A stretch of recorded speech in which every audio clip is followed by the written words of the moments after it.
들어서 책상을 살짝 만져봐요. 뜨거운데요. 차가워. 차갑죠? 차갑죠? 네. 뜨겁게 느끼면 안 됩니다. 차갑다. 왜 차가울까요? 이 온도랑 책상의 온도랑 내가 책상한테 열을 뺏기기 때문에 차갑다고 느끼는 거야. 그럼 반대로 책상의 입장이 되어봐. 열을 얻는다. 책상은 반대로 따뜻하다라고 느낍니다. 누가 나를 만졌을 때 따뜻해. 따뜻하다. 그 사람이 나한테 열을 주고 있는 거야. 나 입장에서 뭐가 되는 거야? 열받고 있는 거죠? 네. 재밌는 얘기인데. 열받지 말라고 하면 열받고 있는 거야. 중요한 건 열은 이렇게 높은 온도에서 낮은 온도의 물체로 열이 이동합니다. 자, 그럼 여기서 문제.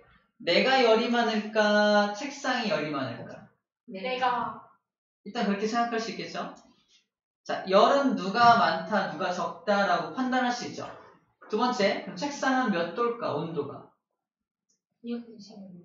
나는 온도가 몇 도야? 36.5도가 사람의 체온인 거 알고 있잖아. 근데 책상 온도가 몇 도야? 이 교실은 잘해보네요. 중요한 건 내 온도보다는 높아 낮아. 낮겠지. 근데 정확히 얼마나 낮은지는 잘 모르겠죠.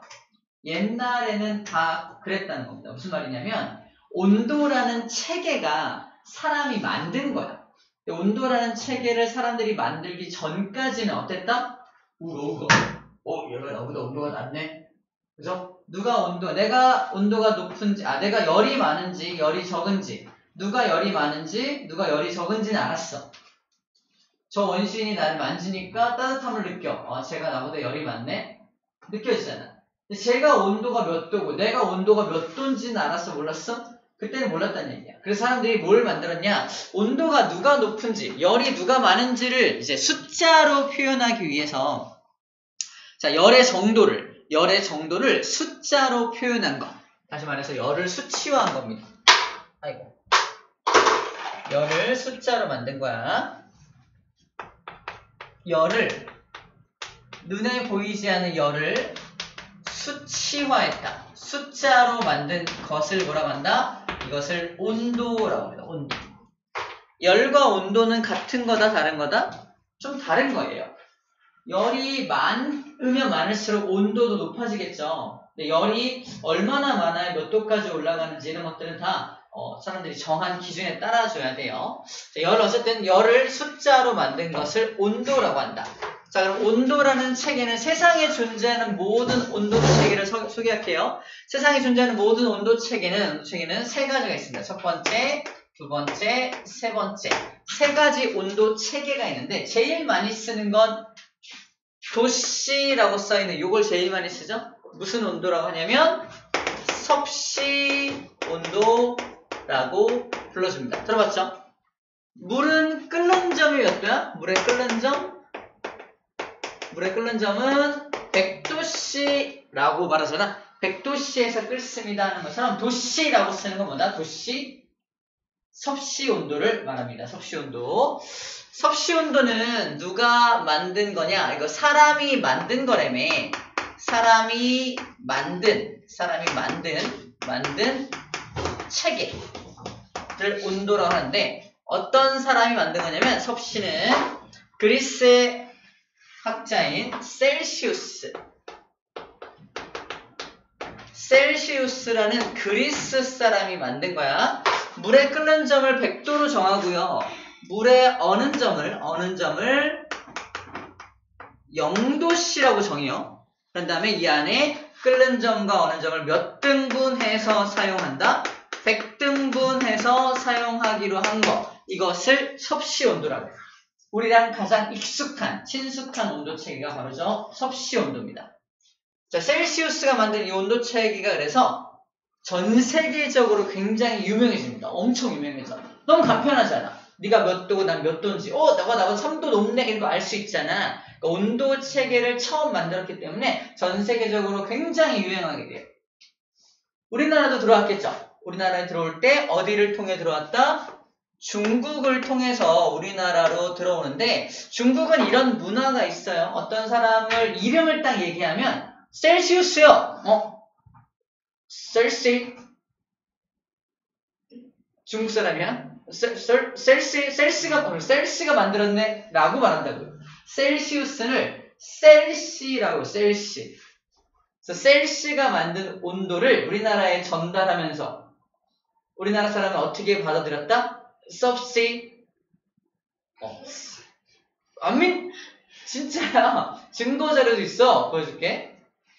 그래서 셀시우스가 만든 온도 체계를 중국을 통해 우리나라로 오다 보니까 누가 만든 거야? 섭씨가 만든 거야. 라고 해서 섭씨 온도라고 불러주는 거야. 증거 자료 보여줄게. 진짜 안 믿는 것 같은데 증거 자료 보여줄게. 어떤 증거 자료냐? 그리스 사람이 만든 온도 체계가 전 세계적으로 유행하니까 어느 나라가 싫어했다? 중국. 아니, 당시에 가장 강대국이었던 영국. 미국이 가장 싫어요. 미국이. 그래서 미국이 자기네 학자 어떤 사람을 또 불러. 야, 너 되게 유명한 애잖아. 일로 와봐. 너는 왜 못 만들어? 너도 만들어봐. 그 사람의 이름이 파렌하이트라는 사람이죠. 파렌하이트. 파렌하이트 다 쓰지 않을게요. 파렌하이트라는 사람이 만든 온도체계가 있어서 이 사람은 어떻게 만들었냐? 저는요 똑같이 않게 만들겠습니다. 물에 끓는 점을 똑같이 물을 썼어. 물에 끓는 점을 놀라지마 212도라고 쓰고요. 물에 어는 점을 32도라고 썼습니다. 자기 이름 따서 파렌하이트 도 F라고 쓴 거야. 파렌하이트가 만든 온도 체계를 도 F라고 쓰고요. 이 사람이 만든 온도 체계도 어쨌든 막 널리 퍼뜨리려고 노력했을 거 아니야? 중국을 통해서 우리나라에 들어왔습니다. 중국 사람들이. 중국 사람이야? 누가 만들었다고? 파렌하이트. 파씨. 파씨. 셀시우스가 섭씨였잖아. 파렌하이트는 파씨. 그래서 파씨가 만든 온도 체계라서 우리나라 올 때 화씨 온도라고 했던 거예요. 화씨 온도입니다. 그쵸? 이제 증거 자료가 됐죠. 섭씨, 화씨가 겹칠 수 있나요? 아니잖아. 섭씨, 화씨 중국을 통해서 우리나라 왔기 때문에 섭씨가 만든 온도, 화씨가 만든 온도라고 해서 섭씨 온도, 화씨 온도라고 불렀습니다. 나중에 미국에 유학 갈 때는 우리 섭씨 온도를 뭐로 고칠 수 있어야 돼? 화씨 온도로 고쳐서 환산할 수 있어야 돼요. 물에 끓는 점과 어는 점이 이게 몇 등분인지 뭐야? 등분이? 빼봐. 7. 빼라고. 180등분. 얘는 100등분에서 사용했는데 화씨 온도는 이 안의 숫자를 180등분에서 사용하잖아. 그래서 100대 180이라는 비율을 이용해서 막 고치는 방법이 있습니다. 나중에 배울 거예요. 어쨌든 우리가 원어 미국 책이나 영국 책을 읽을 때는 화씨로 기록되어 있으니까 그걸 이해하려면 화씨라는 온도 체계도 알고 있어야 됩니다. 이렇게 만든 거다라는 거야. 자, 마지막 세 번째 온도 체계도 역시 미국에서 만든 건데 이 사람은 좀 독특해요. 이 사람은 이름이 누구냐면은 켈빈이야. 켈빈이라는 사람인데 이 사람은 이런 물질을 이용하지 않고요. 분자의 운동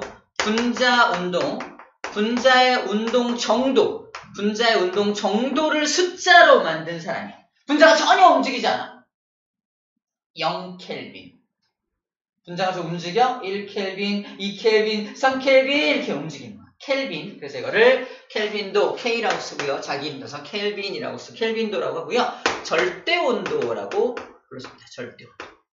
우리 실험에서 가장 많이 쓰는 것, 과학에서 가장 많이 사용되는 것이 또 절대온도도 섭씨온도 못지않게 굉장히 많이 사용을 하는데 절대온도가 분자운동의 정도를 가지고 만들어요.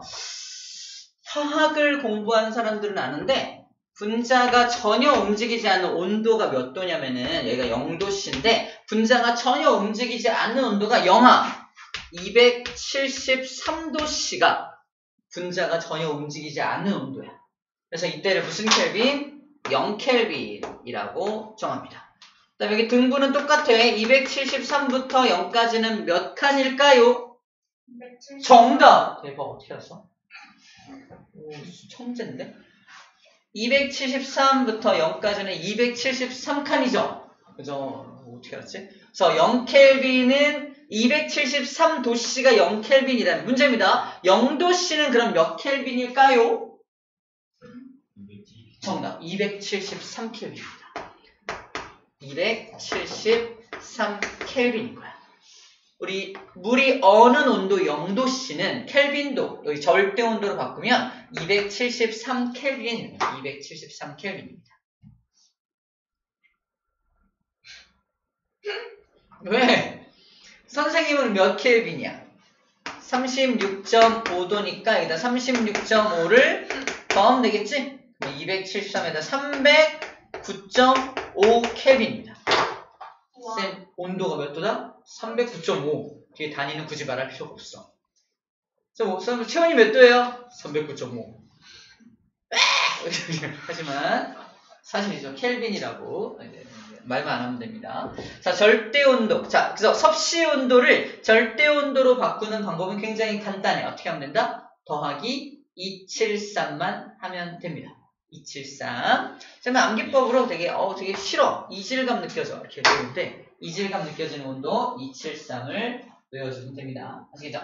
자, 그래서 중요한 건 온도는 뭐다? 열을 숫자로 만든 거. 그래서 우리가 정확하게 몇 도 몇 도를 구분할 수 있고 비교할 수 있게 만든 게 온도라는 녀석이다. 열을 수치화한 거, 숫자로 만든 것이 온도다. 무려 3개의 온도 체계가 있다. 오케이? 이렇게 이런 것들 있다는 것만 일단 소개받으면 될 것 같습니다. 자, 온도가 뭔지, 열이 뭔지 정리했고요. 자, 열평형 얘기를 좀 해볼게요. 열평형. 다시 책상을 딱 만지면 차갑잖아. 이렇게 1시간 동안 만지고 있어. 어떻게 되는지 알아? 더 이상 차갑다고 느껴지지 않게 됩니다. 이유가 뭐냐면 내 열이 이 책상한테 막 갈 거 아니야. 언제까지 갈까? 내 몸의 온도와 책상의 온도가 같아질 때까지 막 열이 가는 거야. 온도가 같으면 책상의 온도와 내 몸의 온도가 같아지게 되면 더 이상 열이 이동할까 안 할까? 이동하지 않게 돼. 더 이상 열이 이동하지 않으니까 이제는 안 차가운데? 차갑지 않은데? 라고 느껴지게 되는 거지. 그 상태를 무슨 상태라고 한다? 열평형 상태라고 하는 겁니다. 열이 평형이다. 열이 더 이상 움직이지 않는 열평형 상태라고 불러줍니다. 그러면 그림을 좀 그려볼게요. 여기 A라고 하는 물체가 있고요. B라는 물체가 딱 달라붙어 있어. A라는 물체와 B라는 물체가 딱 달라붙어 있는데 A 안에는 열이 굉장히 많이 들어있어. 10개가 들어있어요. 열이 10개 들어있고요. 얘는 열이 4개밖에 안 들어있어요. 열이 10개 들어있어서 얘는 100도씨라고 한번 가정해보고요. 열이 4개 들었어. 그럼 몇 도씨라고 해볼까? 정답 40도씨. 대박이네. 천재들만 모였네요. 40도씨가 됩니다. 그럼 이 둘이 딱 접촉해 있잖아. 만났잖아. 어떤 일이 발생할까? 온도가 높은 쪽에서 온도가 낮은 쪽으로 뭐가 이동한다고? 열이 이동할 거 아닙니까? 자, 하나 이동해보자. 하나 이동. 이동했어. 그러면 몇 도가 돼요? 90도씨가 되고요. 얘는 50도씨가 되겠죠? 그래서 아직도 얘가 온도가 높죠? 또 열이 이동하겠네요. 얘는 유준열. 자, 열이 이동했어요. 그죠? 들었어? 혼잣말했는데. 열이 또 어쨌든 이동했어. 그럼 몇 도가 돼요, 그러면? 80도씨. 얘는 몇 도가 돼? 60도씨. 그죠? 하나 더 이동해 볼게요. 몇 도 됩니까? 70도씨에도 70도씨. 드디어 온도가 같아졌어. 그치? 이때가 무슨 상태다? 열평형 상태다. 열평형에 도달했다라고 불러줍니다. 이때 열이 하나, 둘, 세 개 이동하니까 열이 땅땅땅에서 일로 하나, 둘, 세 개 이동해서 온도가 같아지게 되는 거죠. 온도가 같아지게 됩니다. 이때 열평형 상태라고 해요. 열평형에 도달하면 더 이상 열은 이동한다, 안 한다? 더 이상 열의 이동은 있다, 없다? 이동하지 않는다. 더 이상 이동이 일어나지 않는다. 이걸 그래프로 그린 게 바로 이 그래프예요. A라는 물체와 B라는 물체가 온도가 있는데 y축이 온도고요. 자, 이 녀석은 100도였어. 100도. A라는 물체 100도였고요. B라는 물체는 40도였어. 그지? 40도였습니다. 40도, 여기 40도, 여기 40도야. 40도씨예요. 100도씨예요. 100도씨인데 A라는 물체는 점점 온도가 떨어지죠. 온도가 점점 떨어져서 여기서 열평형을 이루게 될 거고요. B라는 물체는 온도가 점점 올라가서 여기서 열평형을 이루게 되죠. 이때가 바로 열평형에 도달한 시간입니다. 열평형에 도달한 시간이 바로 이때가 되겠죠. 시간이고요. 열평형에 도달한 시간이 여기입니다. 라고 말해주면 되고요. 여기는 몇 도일까요? 방금 얘에 따르면 70도. 대박 70도시죠. 왜 70도요? 여기 써있잖아. 70도에서 400도잖아 저거.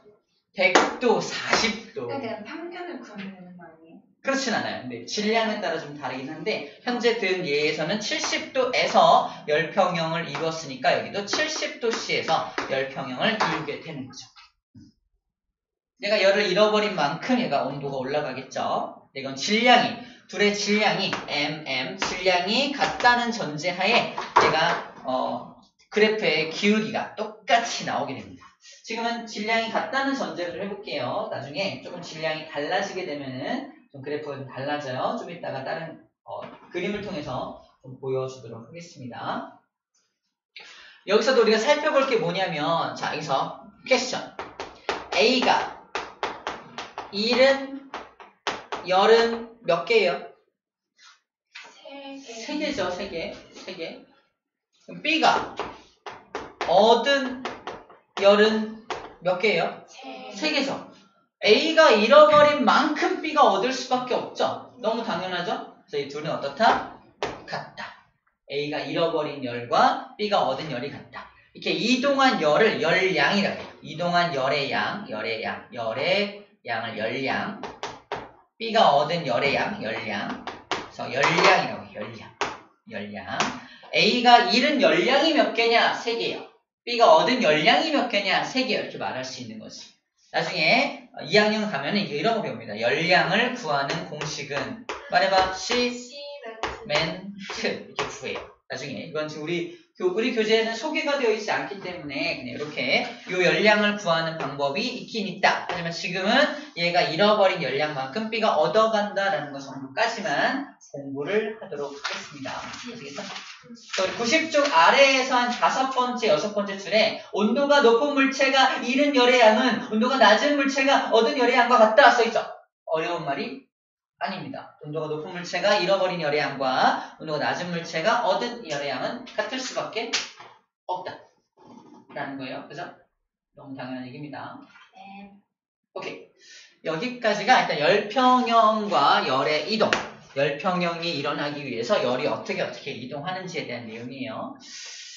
자, 그 다음에 세 번째 파트 갈게요. 열평형의 이용.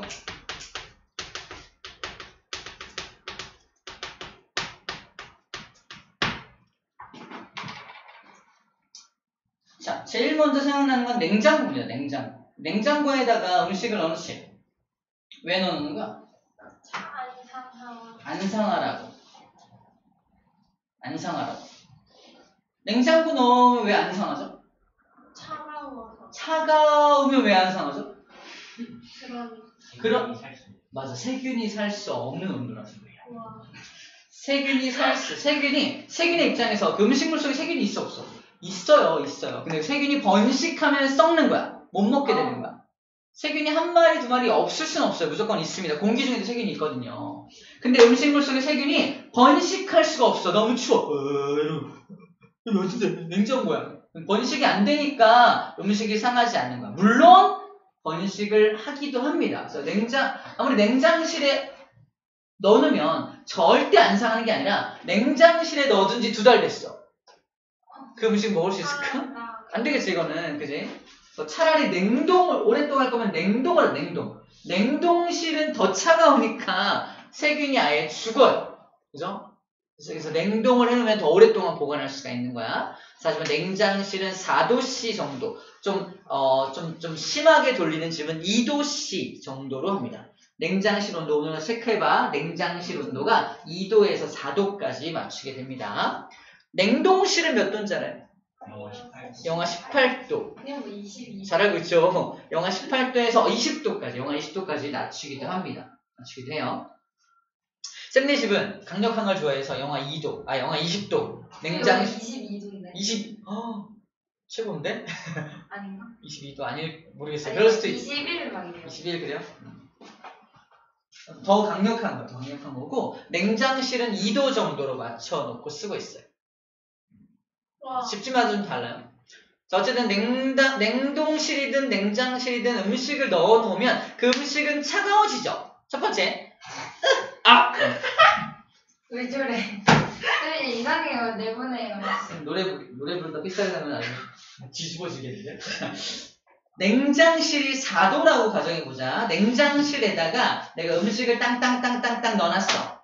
그 음식들은 다 어떻게 될까요?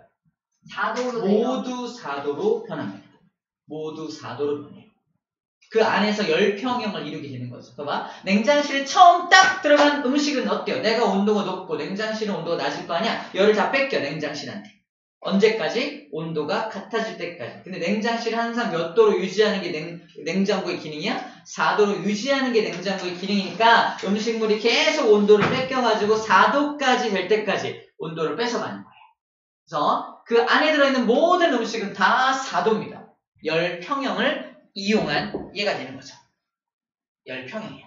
그래서 냉장실, 냉동실 마찬가지로 열평형을 이용한 것이다 라는 거고요. 두 번째, 온도계. 온도계 중에서 왜 입에다 물고 있는 온도계, 겨드랑이에 끼고 있는 온도계, 그죠? 오케이. 겨드랑이에 끼고 있는 온도계 등등 이런 내 몸에 접촉을 하고 있어서 한참 동안 물고 있거나 한참 동안 끼고 있는 그런 온도계 해본 적 있어요? 아니요. 안 해봤나요? 대부분 귀에다가 띠디디디 하는 거죠? 네. 그죠? 그런지 귀에다 하는 건 좀 달라. 귀에다 하는 건 약간 적외선, 내 몸에서 뿜어져 나오는 적외선을 측정하는 건데 좀 다르긴 한데 아무튼 옛날 온도계는 쌤 태어났을 때인 조선시대 때는 입에다 물고 있는 온도계를 썼어요.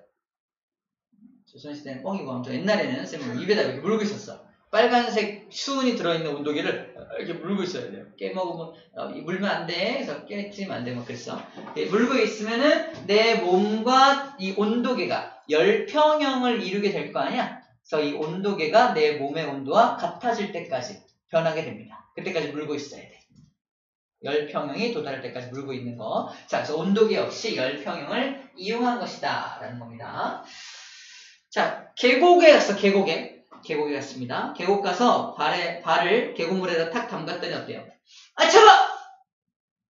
좀 차가워요. 차가워서 슈퍼에서 사온 수박을 계곡물에 넣어놨어. 어떻게 될까요? 계곡물에 넣어 수박이 어떻게 될까요? 없어졌어. 왜요? 누가 훔쳐갔어. 오늘 이게 아니죠. 아무튼 오늘 계곡물에 넣어놓은 수박이 어떻게 된다? 시원해진다.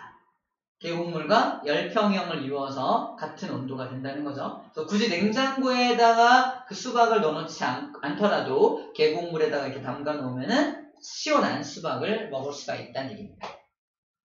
옛날에 가족들하고 놀러가서 수박을 진짜로 사가지고 계곡물에 넣어놨어요. 그다음에 열평형을 알고 있잖아. 과학 선생님이잖아.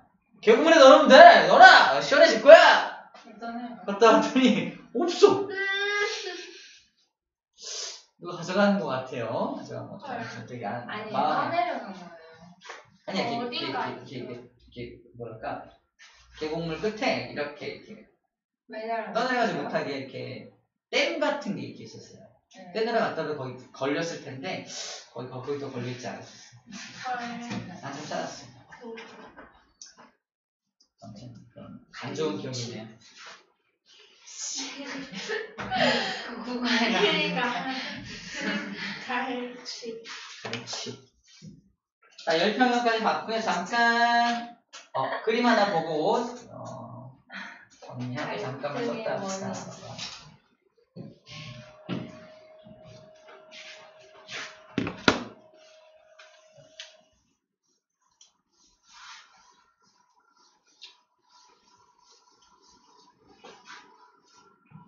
우리 3번까지 정리가 끝났습니다.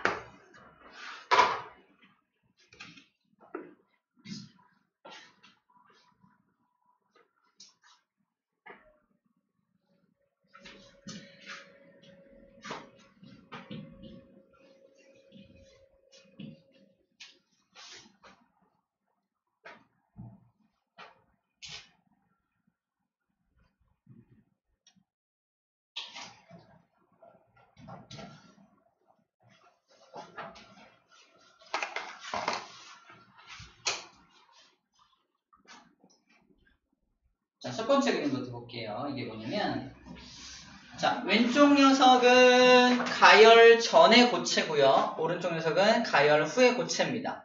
얘가 지금 떨리고 있는 모습인데 가열을 하면 열을 더 공급하는 거잖아. 열을 공급받으면 어떻게 되냐면 열도 에너지니까 에너지가 많아져.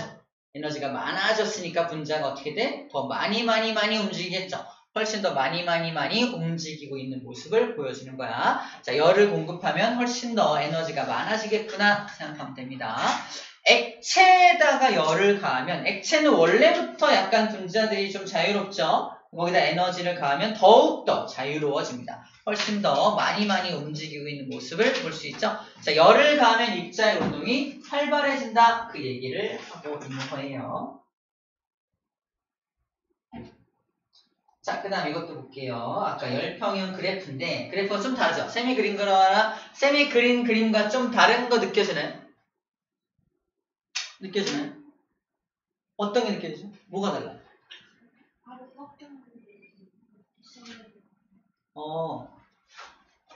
바로 안 만나요. 원래 바로 안 만나. 아니에요. 셀 거는 바로 만났어요. 어디 바로, 야, 쌤이 어디 바로 만났어? 이렇게만 만났지? 아니, 그 만났잖아요. 공간이 희미한 게 없어요. 공간의 희미한 게 뭐지? 아, 이거 얘기한, 뭐. 영도. 영도? 어디가 영도야? 아, 이거? 0을 그렸다, 안 그렸다? 아니야. 그러니까 얘가 40도고, 얘가 70도인 거 아니야? 아, 잠깐만. 아, 100도 아니야? 100도? 100도씩 똑같은 거 아니야? 힌트. 힌트? 네. 그림이 힌트야. 응. 벌써 A 높아? 아, 열평형 온도선이, 맞아. 어디? 딱 가운데 있지가 않고 좀 아래에 있죠. 그걸 어떻게 알아요? 어떻게 알지? 그러니까. 아까는 봐봐. 얘가 봐봐. 얘가 온도가 떨어지는 이 온도. 아까 100도에서 70도로 떨어지니까 30도씨가 떨어졌죠. 얘는 40도에서 70도로 올라갔으니까 30도씨가 올라갔죠. 떨어진 온도와 올라간 온도가 똑같았단 말이야. 그래서 요 비율과 요 비율이 똑같았단 말이야. 이거 관찰력이잖아요. 관찰력으로 본 거야. 아니, 어떻게 어이가 맞춰? 없네. 얘 같은 경우 어때요? 여기서 이만큼 떨어지고 얘는 이만큼밖에 안 올라갔지. 억가예요. 아니, 자, 이 이유가 뭔지를 물어보는 거야. A라는 물체로 할게요. B라고 할게요. A는 온도가 쭉 떨어지고 B는 온도가 조금밖에 안 올라간 이유가 뭘까? 힌트. 무조건 힌트래. 힌트. 이유가 뭘까? 아까 쌤이 설명할 때 힌트 줬어요. A라는 물체와 B라는 물체가 뭐가 같을 때는 질량이 같을 때는 이 단식의 그래프 그려준다. 하지만 실이 켜졌어. 그럼 질량이 다른 거야. 누가 질량이 더 적고 누가 많을까? 40도가 많다. 다했죠. 정답. 맞나? 얘가 질량이 큰 물체인 거야. 질량이 큰 물체는 봐봐. A가 B한테 질량이 큰 물체한테 열을 줍니다. 어떻게 될까? 얘는 온도가 쭉 떨어지죠.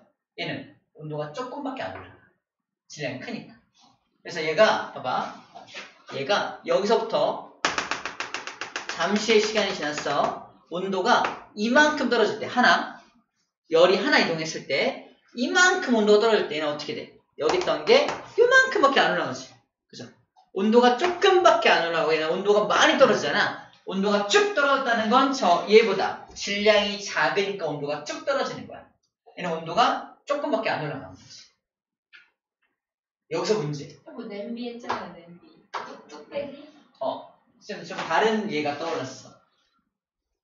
온도 변화가 심한 건 질량이 큰 물체야, 질량이 작은 물체야. 질량이 작은 물체가 온도가 빨리빨리 변한다는 얘기지. 네. 그래서 선생님이 막 40도가 넘어가고 세훈이요. 죽어요. 근데 여기 어린아이가 40도가 넘어가. 둘 중에 누굴 먼저 구해야 돼? 어린아이를 먼저 구해줘야 돼요. 얘는 온도가 급격하게 더 빨리 올라갈 수 있거든. 쌤은 질량이 좀 질량이 넉넉한 편이잖아, 그지? 넉넉하니까 얘보단 좀 더 천천히 온도가 올라갈 가능성이 크다는 거죠. 그래서 어린아이들이 온도가 되게 변화가 심하기 때문에 그래서 어린아이가 열이 나면은 되게 위험하게 생각하는 겁니다. 이것과 관련돼 있죠? 굉장히 과학적인 얘기예요. 자, 요 차이, 요 그래프의 차이는 뭐 때문이다? 질량 때문이다 라고 말하는 거야. 조금 응용하는 거 한 번 더 할게요. 왼쪽에 나와요. 요 그래프입니다. 자, 다 나와 있습니다. 뜨거운 물이 많은 경우와 뜨거운 물이 차가운 물이 더 많은 경우라고 써 있는데 그래프가 좀 이상하죠? 봐봐. 첫 번째 요 그래프, 요게 그래프 다시 그릴게. 요 녀석하고 요 녀석이 만나고 있죠? 이렇게. 방금 봤던 그래프랑 반대. 꼭 반대죠. 이 녀석은 지금 뜨거운 녀석은 온도가 천천히 떨어지고 차가운 놈이 온도가 빨리빨리 올라가죠. 네. 뜨거운 물이 차가운 물한테 열을 줄 때 온도가 빨리 올라간다는 건 무슨 말이야? 저 자식이 질량이 많다 적다? 적다. 차가운 물이 질량이 작은 거야. 반대로 뜨거운 물이 질량이 많은 거지. 뭐라 써 있어? 뜨거운 물의 양이 더 많은 경우라고 써 있는 거야. 그래서 노란색의 경우가 이 경우고요. 그다음에 여기 써 있는 파란색의 경우는요. 방금 봤던 거죠. 방금 봤던 파란색 경우. 자, 뜨거운 물은 온도가 이만큼 떨어질 때 차가운 물은 이만큼밖에 안 올라갔죠. 보여요? 그럼 무슨 얘기다? 뜨거운 물보단 차가운 물의 양이 더 많은 경우가 되겠죠. 그래서 그래프를 보고서 누가 더 질량이 많은지 판단할 수가 있다라고 말하는 겁니다. 오케이. 잠깐 쉬었다 할게요. 알겠습니다.